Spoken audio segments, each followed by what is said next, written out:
신명기 8장 11절로 20절까지 말씀 다 찾으셨으면 서로 교독하겠습니다. 제가 11절 먼저 읽겠습니다. 내가 오늘 내게 명하는 여호와의 명령과 법도와 규례를 지키지 아니하고 내 하나님 여호와를 잊어버리지 않도록 삼갈지어다. 내가 먹어서 배부르고 아름다운 집을 짓고 거주하게 되며 또 내 소와 양이 번성하며 내 은금이 중식되며 내 소유가 다 풍부하게 될 때에 내 마음이 교만하여 내 하나님 여호와를 잊어버릴까 염려하노라.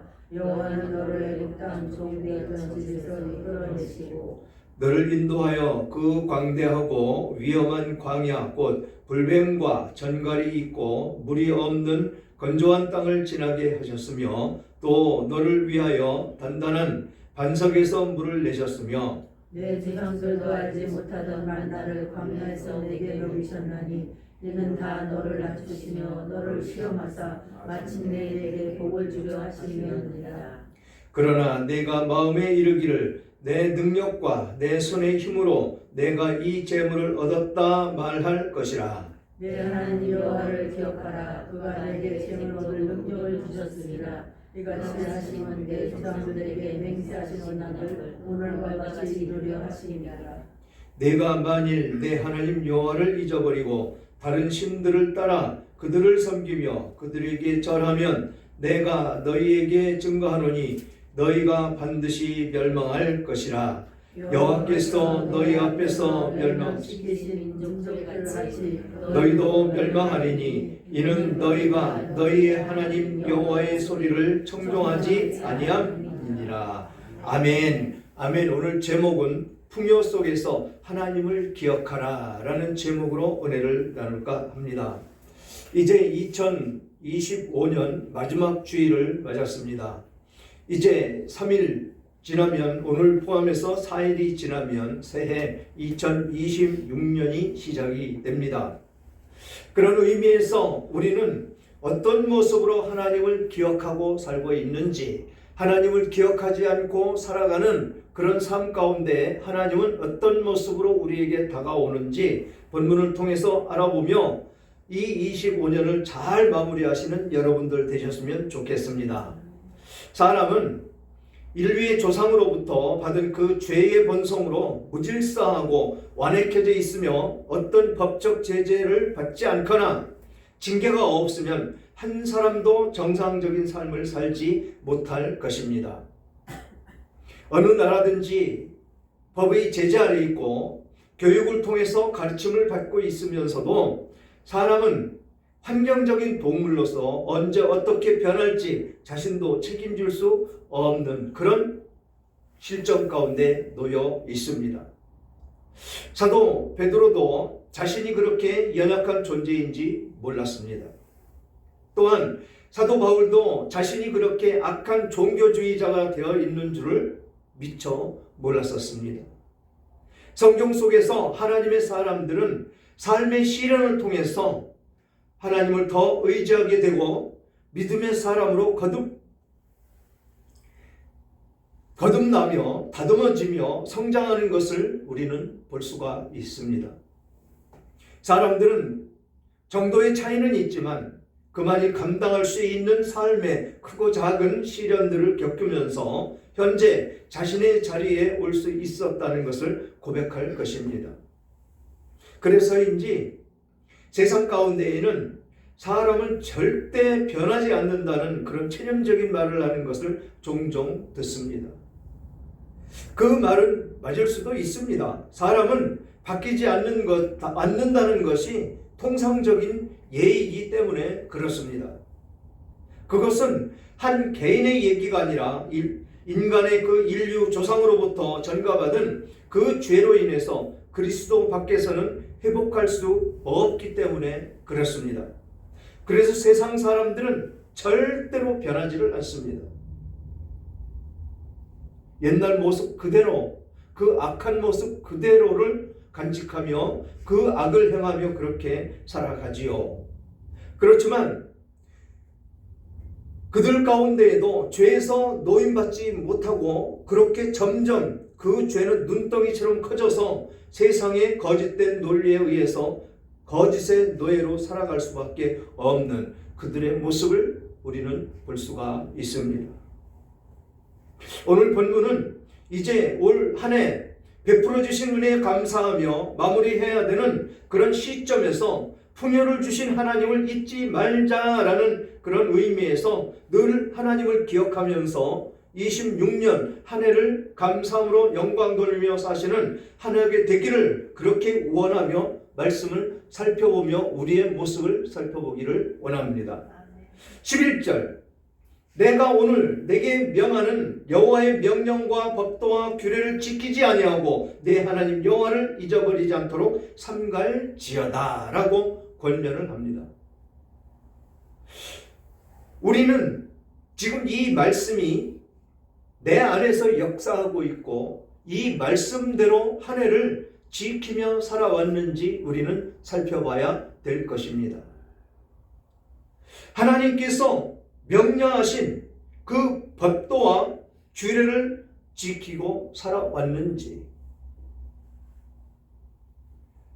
이것을 지키며 사는 사람들은 하나님이 그의 하나님이 되고 그는 하나님의 백성이 된다라고 예레미야서는 말씀하고 있습니다. 우리는 이 하나님의 법도와 규례가 무엇냐라고 물을 수가 있습니다. 율법, 그 613가지 그 법만 얘기하느냐라는 것이죠. 늘 제가 말씀을 드리지만 우리는 하나님께서 주신 그 율례와 법도라는 것은 성경에 기록되어 있는 모든 말씀을 이야기하고 있다는 것입니다.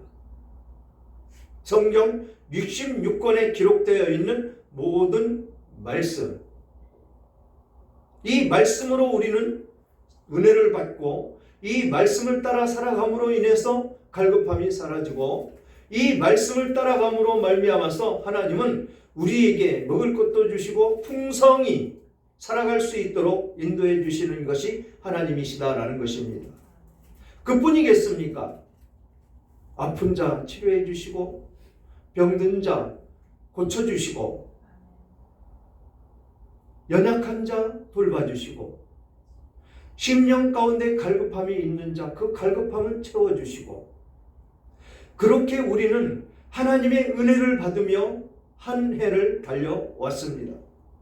달려왔는데 진정으로 하나님을 예배하며 나아가는 우리들의 모습이었었는지, 얼마나 이 이스라엘 백성들이 하나님의 은혜를 받고 그 애굽에서 종살이하던 그들을 출애굽을 시켜서 살 수 있도록 그 가나안 땅으로 인도해 주시는 그 하나님을 망각하고 배교하며 그 은혜를 잊어버리며 삶을 살아가고 있었는지 이 말씀을 통해서 우리는 알 수가 있다라는 것입니다.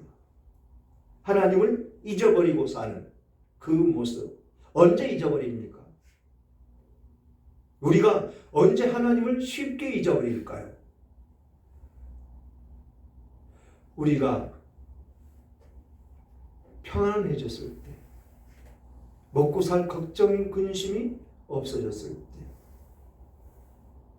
그때 내가 좀 더 눕자, 좀 더 쉬자 라는 그런 생각이 우리들을 지배한다는 것입니다. 사단이 주는 그런 모습 가운데에서 우리는 거기에 끌려 들어가더라는 것이죠. 그때 우리는 나태해지고 하나님께 감사할 수 있는 그런 마음이 없어지더라라는 것입니다. 그래서 지금 이 현실 가운데 놓고 한번 보십시오. 전 세계적으로 하나님을 배교하며 하나님을 떠나 사는 그 삶의 모습들, 그 모습이 동성애를 또 옹호하면서 그 동성애를 찬양하는 교회들이 생겼고 그 교회들 목사들이 그것을 찬성하고, 그래서 선진국들 모두 그것을 동정함으로 하나님을 배교하는 길로 들어섰다라는 것이죠. 언제? 풍족해졌을 때, 이때 우리는 각성해야 된다는 것입니다. 마음을 단단히 먹어야 된다는 것입니다. 아무리 평안해지고 아무리 하나님께서 부어주신 은혜가 많은데도 그것을 잊어버리고 삶을 살아갈 때 우리는 하나님의 징계가 임할 수밖에 없다라는 것이죠.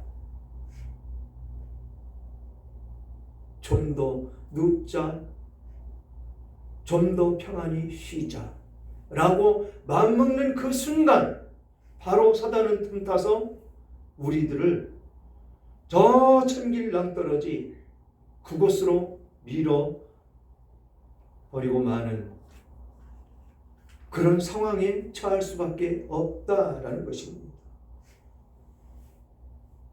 우리는 언제나 말씀을 먹어야 삽니다. 말씀을 먹어야 우리는 영이 자라납니다. 그냥 말씀이 없는 곳에서는 말씀으로 이 영이 자라나고 성인같이 그렇게 모든 일을 주관하고 이끌어가며 살아야 되는데 그냥 어린아이 신앙으로 멈춰 있으면 어떻습니까? 매일같이 투정을 부리고 매일같이 때를 쓰고 매일같이 먹여달라고 조르는 그런 어린아이의 그 신앙으로 멈춰 있을 수밖에 없다는 것입니다. 성장을 해서 자기 스스로 먹을 것을 찾고 그것을 찾아 나섬으로 말미암아서 그 말씀이 진정 내 안에 떨어짐으로 그 말씀으로 우리는 점점 자라나고 성장을 해서 예수 그리스도와 같은 그런 성품으로 우리는 발전해 나간다는 것입니다. 그것이 성화의 과정이라는 것이죠. 이 죄된 세상에 태어났고 죄의 본성으로 그 조상들로부터 물려받은 이 죄의 본성으로 무질서하고 완악해져 있는 우리들의 심령을 이 말씀은 내 안에 들어오면 그것을 녹여버리더라라는 것입니다. 그 삶 가운데 우리는 거해져야 된다라는 것이죠. 그 말씀이 무슨 말씀입니까? 나태해지는 그 말씀.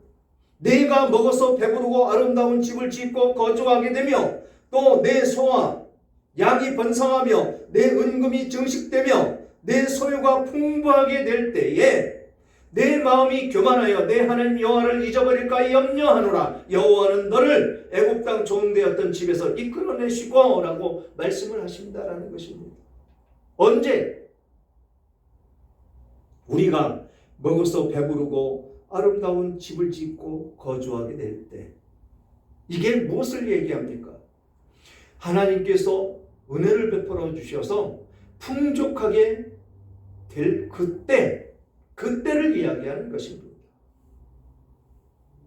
우리 대한민국이 일본 압제 36년을 거쳐왔습니다. 그 전에 조선왕조 때 예수 받아들이지 않았죠. 선교사들 다 죽였습니다. 그런 삶 가운데서 일제시대를 맞았고 하나님을 박해하고 하나님을 멀리하고 그럴 때 하나님은 징계를 하신다는 것입니다. 그래서 일제 36년이라는 이스라엘에 포로로 잡혀가서 70년 생활했듯이 우리는 36년간을 압제 속에서 살았습니다. 그리고 곧바로 그것에서 해방되고 난 이후에 저 북녘 땅에 자기만을 찬양하라고 성경에 하나님을 찬양하라고 만들었던 그것을 자기 나라 법으로 만들어서 자기를 찬양해야 된다는 그 사람이 등장하므로 모든 욕심 가운데에서 이 대한민국 전체를 먹어버리려고 6.25 전쟁이 시작이 됐었죠. 그래서 이 나라는 완전히 폐허가 되었었습니다. 많은 사람이 죽었고 많은 사람이 피난을 가서 그곳에서 굶주림과 아픔과 고통을 느끼며 살았고 가족들과 헤어져서 그리워하며 그렇게 사는 이 대한민국이 되었었습니다. 그런데 어땠습니까? 불같이 일어나는 이 대한민국, 왜 그렇게 불같이 일어났다고 생각을 하십니까? 일제에 맞서서 대항했던 것이 그리스도인들이었고, 그리스도인들이 일제시대 때 그 압제 속에서 많이 일어났다라는 것입니다. 그곳에서 그때 그 상황 가운데에서 신사를 참배하라고 한 그 강압 속에서 예수 그리스도 거룩하신 주님만 높이며 찬양하겠다라는 그런 신실한 하나님의 백성들이 엄청나게 많이 일어났다라는 것입니다. 죽음을 불사하는, 죽음을 각오하고 그 신앙 가치를 버리지 않는 그 선친들에 의해서 이 나라는 폐허된 그런 대한민국이었지만, 하나님께서 그 신앙의 가치를 보고 불같이 일으켜 세워 주셨다라는 것입니다. 그 모습이 지금 어떤 모습입니까? 일본을 앞질렀습니다. 우리나라 GNP 37,000불, 일본은 35,600불, 일본을 앞섰습니다. 엄청나게 부강한 나라였습니다. 그 나라. 경제 세계 6위. 그런데 어떤 모습으로 지금 이 대한민국이 변모되고 있느냐? 바로 오늘 12절부터 13절까지 기록되어 있는 이 말씀, 14절까지 우리 같이 한번 읽어보겠습니다. 12절부터 시작. 내가 먹어서 배부르고 아름다운 집을 짓고 거주하게 되며 또 내 소와 양이 번성하며 내 은금이 증식되며 내 소유가 다 풍부하게 될 때에 내 마음이 교만하여 내 하나님 여호와를 잊어버릴까 염려하노라. 여호와는 너를 애굽 땅 종되었던 집에서 이끌어내시고, 이런 은혜를 주셨다라는 것입니다. 이런 충만한 은혜 가운데 우리들을 살 수 있고 걱정 근심 없이 살아가도록 만들어 놓았다라는 것입니다. 우리는 어땠습니까? 배고픈 시절 다 거쳐왔습니다. 아픔과 고통, 정말 너무 힘들었던 우리들의 과거가 있습니다. 면사무소에서 배급을 주는 밀가루를 배급받아다가 그것으로 주식으로 삶을 살았고, 그 밀가루는 어디에서 온 것입니까? 원조로 온 것이죠. 그 밀가루 푸대에 보면 미국 태극기와 한국 태극기가 이렇게 악수하는 모습이 딱 새겨져 있었습니다. 그게 미국에서 원조 온 그 밀가루였었다라는 것이죠. 그것을 얻어먹으며 살았었습니다. 지금 경제 바닥을 치고 있는 필리핀에서까지도 우리나라의 원조를 해 주었었던 그런 나라였습니다. 그렇게 정말로 가난에 찌들어 살고 너무도 형편이 없던 이 나라가 급성장한 이유는 하나님께서 도우시고 하나님께서 인도하셨고, 하나님께서 우리 선친들의 그 신앙을 가치를 보고 그렇게 세워주신 그런 나라였었다라는 것이죠. 우리는 이거 잊어버리면 안 됩니다. 그거 잊지 말고 그 선친들의 그 신앙을 그대로 본받아서 오늘 제목과 같이 풍요 속에서 하나님을 기억하며 사는 우리들의 모습이 되어야 된다는 것이죠. 절대로 잊어서는 안 된다는 것입니다. 정말 총뿌리를 들이대고 내가 예수를 안 믿는다고, 예수를 거부하면 죽이겠다고 그렇게 덤벼들 때 지금 쏴 죽여라라고 덤빌 수 있는 우리들의 모습이 되어야 된다는 것이지요.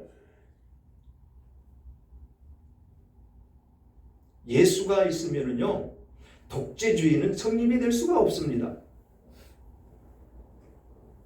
왜 성립이 안 될까요? 오직 그 독재주의의 그 우두머리만 찬양을 해야 되는데, 예수를 믿으면 그 사람이 몇 번째입니까? T로 떨어지죠. 예수가 우선이니까. 예수만 높이고 예수만 찬양하고 예수로 말미암아 삶을 살아간다고 다짐을 해야 되기 때문에 그 사람들은 옆으로 밀려나는 것입니다. 그래서 독재주의는 예수를 말살 정책을 씁니다. 북한에 전혀 예수 믿는 사람이 없고 이번 크리스마스 때 뭐 했습니까? 그들 크리스마스 축제가 아니고 잠수함 만드는 거, 엄청난 크기의 잠수함, 핵잠수함 그거 공개했습니다. 죽이겠다는 얘기죠.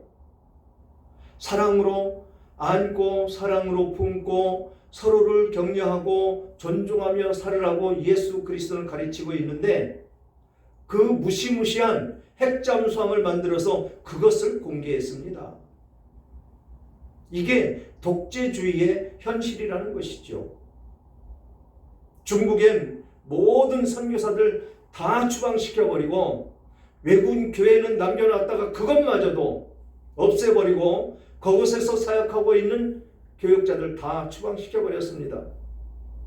그리고 그 나라에서 예수 믿는 그 교회들, 지역교회들 말살 정책에 의해서 감옥 가고 아주 수난을 겪고 있습니다. 삼작교회요? 그건 교회가 아닙니다. 거기 가면 우선 중국 국가를 먼저 불러야 되고 하나님을 위한 찬송보다는 자기들이 추구하고 있는 모택동을 찬양하는 그 고백을 먼저 해야 되고 그것은 예수 믿는 것이 아닙니다. 그곳에서 목사들 목회한다고요? 그만두고 나와야죠. 이것이 예수를 말살하는 말살 정책에 앞장서는 독재주의자들의 그런 모습이다라는 것입니다. 우리에게 이렇게 풍족함을 주었는데 먹고 사는데 근심 걱정 없게 해주셨는데 내 마음이 교만하여 내 하나님 여호와를 잊어버릴까 염려하노라 라고 하나님은 우리들을 향해서 염려하고 계시다는 것을 우리는 늘 잊어버리지 않고 기억해야 될 것입니다. 15절 보니까 너를 인도하여 광대하고 위험한 광야 곧 불뱀과 전갈이 있고 물이 없는 건조한 땅을 지나게 하셨으며 또 너를 위하여 단단한 반석에서 물을 내셨으며 내 조상들도 알지 못하던 만나를 광야에서 내게 먹게 하셨나니 이는 다 너를 낮추시며 너를 시험하사 마침내 내게 복을 주려 하심이었느니라. 아멘. 우리가 고난을 받는 모습은 어떤 모습이라고요? 지금 여기서 말씀하시는 너를 낮추시며 너를 시험하사 마침내 내게 복을 주게 하시기 위해서다 라고 말씀을 하십니다. 우리들 지금까지 예수를 믿으며 고난도 많이 겪으며 살았습니다.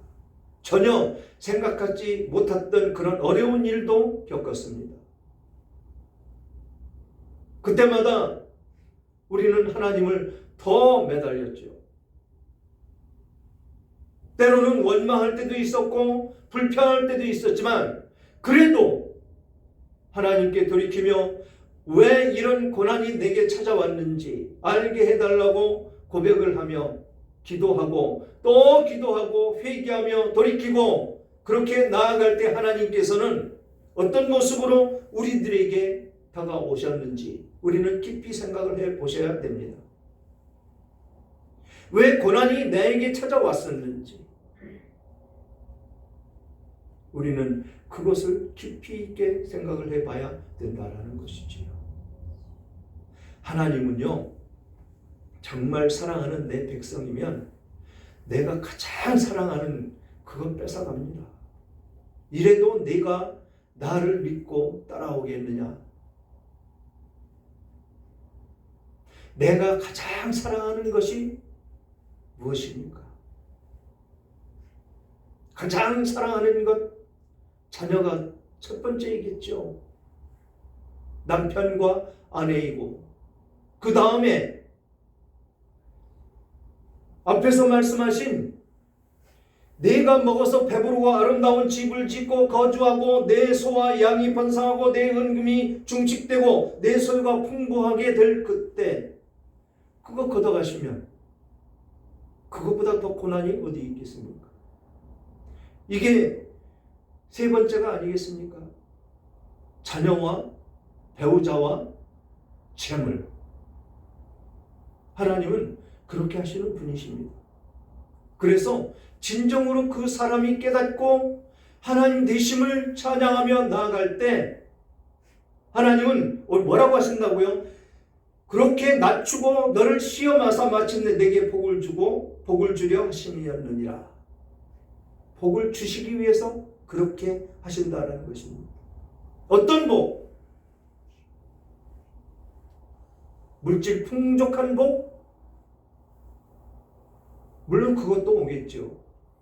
그렇지만 그것보다도 소중한 하나님의 자녀들, 하나님의 천국 백성이 되는 것, 그 신앙 가치가 든든히 세워져 가는 그 모습을 하나님은 복이라고 말씀을 하십니다.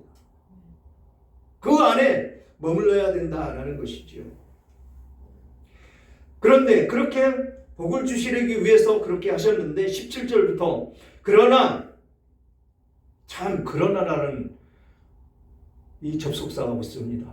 그렇게 하셨는데 그러나 내 마음에 이르기를 내 능력이 내 손의 힘으로 내가 이 재물을 얻었다 말할 것이라.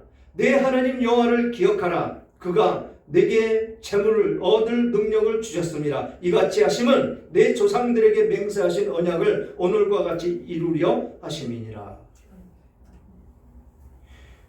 우리는 이 안에 머물면 안 됩니다. 내가 마음에 이르기를 내 능력과 내 손의 힘으로 내가 재물을 얻었다 말하는 이 교만함, 이거 버려야 된다는 것이죠. 하나님께서 일할 수 있는 능력을 주셨고 일할 수 있는 힘도 주셨고 물질을 벌어들일 수 있는 것도 인도를 해주시는 분이 하나님이시다라는 것입니다. 뭐라고 말씀하십니까? 내 하나님 여호와를 기억하라. 그가 내게 재물 얻을 능력을 주셨습니다. 하나님 은혜 아니면 우리는 아무것도 할 수 없는 존재임을 말씀하고 있다는 것이죠. 하나님을 언제나 나의 아버지시고 나의 구원자시고 나를 창조하셨고 온 우주 만물을 창조하시고 운행하시고 섭리하신 하나님이심을 잠시도 우리는 한순간도 잊어서는 안 된다라는 것입니다. 그러시면서 19절에 너무도 엄청난 말씀을 하십니다. 다 같이 19절 20절 합독할까요? 시작. 내가 만일 내 하나님 여호와를 잊어버리고 다신들을 따라 그들을 섬기며 그들에게 절하며 내가 너희에게 증거하노니 너희가 반드시 망할 것이라. 여호와께서 너희 앞에서 멸망시킨 민족들 같이 너희도 멸망하리니 이는 너희가 너희 하나님 여호와의 소리를 청종하지 아니함이니라. 아멘. 하나님을 배교하면 이런 일이 생긴다는 것이죠. 하나님을 배교하면 하나님께서는 용서하지 않으시겠다라는 것입니다. 멸망길이 바로 그 길이다라는 것입니다. 그런데 세상은 예수 안 믿는 사람들이 왜 더 잘 살지요? 시편 기자처럼 반문할 수 있습니다. 그들은 자기 욕심으로 온갖 수단과 방법을 가리지 않고 그것을 쟁취하기 위해서 가지고 있는 사람들을 죽이고 모함하고 악의 구렁텅이로 밀어넣으면서 그 자리를 성취했기 때문에 그 재물은 차지하고 살 수가 있습니다. 그러나 일순간이라는 것이죠. 그들의 멸망길은 이미 예정되어 있다라는 것입니다. 그거 부러워하지 말라고 시편 기자는 늘 말씀을 하십니다. 지금 하나님을 배교함으로 지금 하나님께서 반드시 멸망할 것이라고 말씀을 하고 있다라는 것입니다. 우리는 이 길로 가면 안 된다라는 것이죠. 그래서 풍요 속에서 하나님을 기억하되 반드시 하나님만을 높이며 찬양하며 나아가는 우리들의 모습이 되라라고 권면을 하고 있다라는 것입니다. 사랑하는 여러분, 세상 사람들을 보면 그가 원하던 일이 이루어지면 그들의 조상이나 또는 사람들에게 그 공을 돌립니다. 그렇죠? 전혀 하나님과는 무관함으로 하나님께 감사할 줄을 모르고 그들은 살아갑니다. 그러나 우리 성도들은 어떻습니까? 지극히 작은 일에서부터 하나님의 주권을 인정하고 하나님께 모든 감사와 영광을 돌리는 것이 바로 우리들입니다. 그것이 맹신이 아니라 하나님을 알고 하나님을 믿는 믿음에서 하나님을 높여드리는 성도의 하나님을 경외하는 그런 경외심이다라는 것입니다. 우리는 풍요 속에서 항상 하나님을 기억하며 하나님을 잠시도 잊어서는 안 되는 우리들의 모습이 되어야 될 줄 믿습니다. 잊고 사는 그런 백성들에게 권고하는 것은 오늘 본문 19절과 그리고 20절 말씀입니다.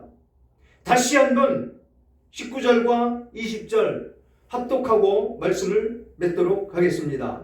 19절부터 시작. 내가 만일 내 하나님 여호와를 잊어버리고 다른 신들을 따라 그들을 섬기며 그들에게 절하면 내가 너희에게 증거하노니 너희가 반드시 멸망할 것이라. 여호와께서 너희 앞에서 멸망시키신 민족들 같이 너희도 멸망하리니 이는 너희가 너희 하나님 여호와의 소리를 청종하지 아니함이니라. 아멘.